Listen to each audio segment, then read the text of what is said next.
Պարոն Դադունց, հարց վերաբերում է հետևյալին։ Այս կարգավորումների շրջանակներում ամրագրվեց դրույթ, որ եթե դատական ակտը չի կատարվում եւ կատարողական վարույթի շրջանակներում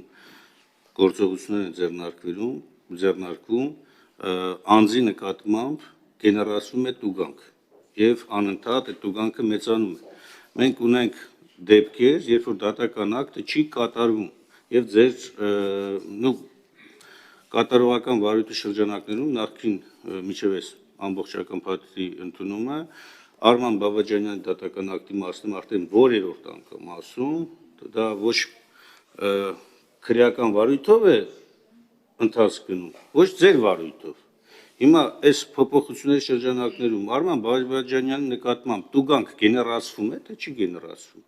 Ես խնդրում եմ, քանի որ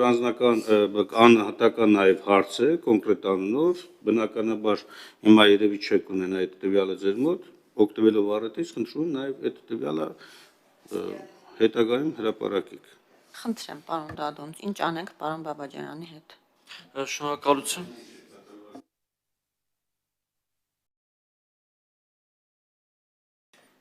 Շնորհակալություն, պարոն Մինասյան, ձեր դիտարկումը հավանաբար վերաբերում էր նոր օրենքով նախատեսված նոր ինստիտուտին, դա աստրենտի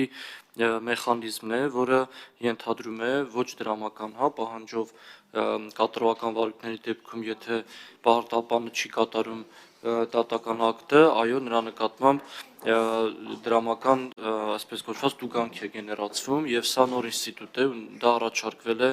նաեւ Մարդուրանքների եվրոպական դատարանի մի շարք վճիռներով,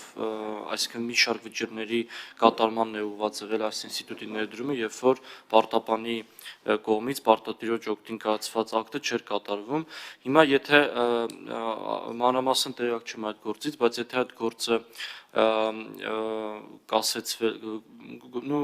եթե վերսկսվի այս օրենքի ընդունումից ուժի մեջ մտնելուց հետո, ապա այս օրենքի անցումային դրույթների ուժով նոր օրենքը կտարածվի նաև վերսկսված կատարողական վարույթների նկատմամբ։ Մենք ուսումնասիրենք այդ кейսը, ճիշտ ասած չեմ հիշում մանրամասն հիմա ինչ փուլում է գտնվում, բայց օրենքը կտարածվի, եթե այդ վարույթը վերսկսվի հունվարի 1-ից հետո եւ հետեւաբար նաև նոր կարգավորում։ Շնորհակալություն, արձագանք ունեք պարոն Մինասյան։ Երկարացում չի վերաբերում այդ տիպի հարցեր։